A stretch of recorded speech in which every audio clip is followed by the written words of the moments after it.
Halo Teens, kita kembali dalam acara TFC. Kali ini kita akan bersama menyimak tulisan dari Pendeta Michael Surajaya dari GKI Seroja dengan judul Menyesal di Akhir. Bersama saya, Sema Krisnawiata Aji, kader Pendeta GKI. Sebelum kita bersama merenungkan firman Tuhan, mari kita bersatu di dalam doa. Mari kita berdoa. Ya Allah yang penuh pengasih, kami mengucap syukur untuk setiap kasih setiamu dalam kehidupan kami. Sebentar kami akan merenungkan firman-Mu, biarlah firman-Mu menyapa setiap kami dan kami boleh senantiasa diingatkan untuk hidup seturut dengan kehendak Tuhan. Kami menyerahkan perenungan kami dari awal pertengahan hingga akhir ke dalam tangan pengasihan-Mu. Di dalam nama Tuhan Yesus melalui kuasa Roh Kudus kami telah berdoa dan memohon. Amin. Ya, rekan-rekan yang terkasih di dalam Tuhan, yang menjadi pusat permenungan kita pada hari ini diambil dari Matius pasal 26 ayat 75. Saya akan membagikannya untuk kita semua. Demikian firman Tuhan.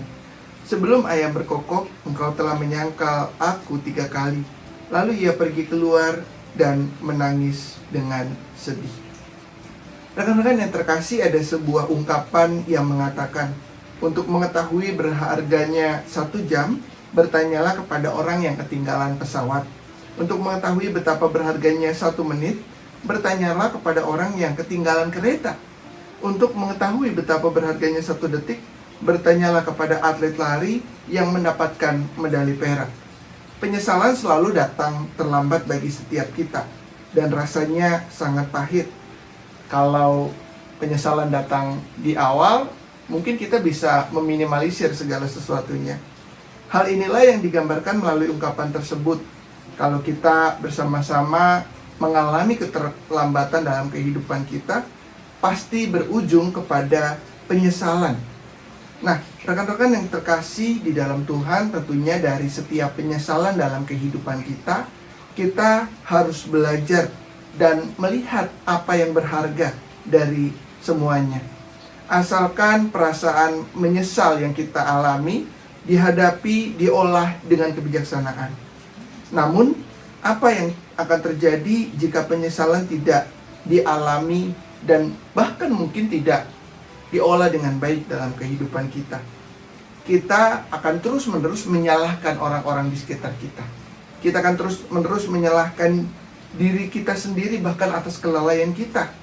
Dan kita hanya terkungkung atau kita terjebak kepada penyesalan yang membuat kita tidak berani untuk melangkah maju ke depan. Teens, Petrus pernah menyangkal Tuhan Yesus sebanyak 3 kali. Dan penyangkalan yang ketiga ditandai dengan suara ayam berkokok.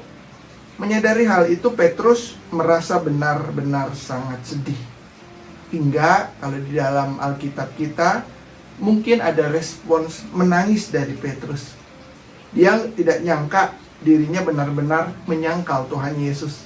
Seperti yang telah dikatakan Tuhan Yesus, peringatan kepadanya, dia tidak mengindahkan itu. Penyesalan muncul setelah ia melakukan penyangkalan tersebut.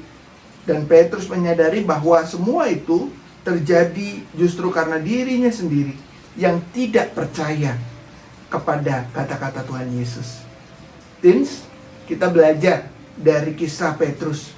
Pahitnya penyesalan dapat dirasakan oleh siapa saja, termasuk oleh seseorang yang dekat dengan Tuhan. Maka setiap kita juga diingatkan untuk berhati-hati sebelum penyesalan itu datang. Lebih baik mempersiapkan diri dengan baik dan mempersiapkan segala sesuatunya dengan bijak. Bertindak sembrono hanya membawa kita ke dalam celaka. Terlebih saat kita merasa sangat mampu dan sangat hebat. Sikap tersebut tidak akan membawa dampak yang baik, melainkan hanya penyesalan yang menanti di akhir. Jadi, jangan sampai menyesal di kemudian hari. Berhati-hatilah dan bijaklah dalam mengambil setiap keputusan dalam kehidupan kita. Mari kita berdoa. Ya Allah, Bapa kami yang penuh pengasih, kami mengucap syukur untuk setiap berkat yang boleh kami rasakan. Firman Tuhan mengingatkan kepada setiap kami untuk kami boleh benar-benar memanfaatkan setiap kesempatan dengan baik dan bijak.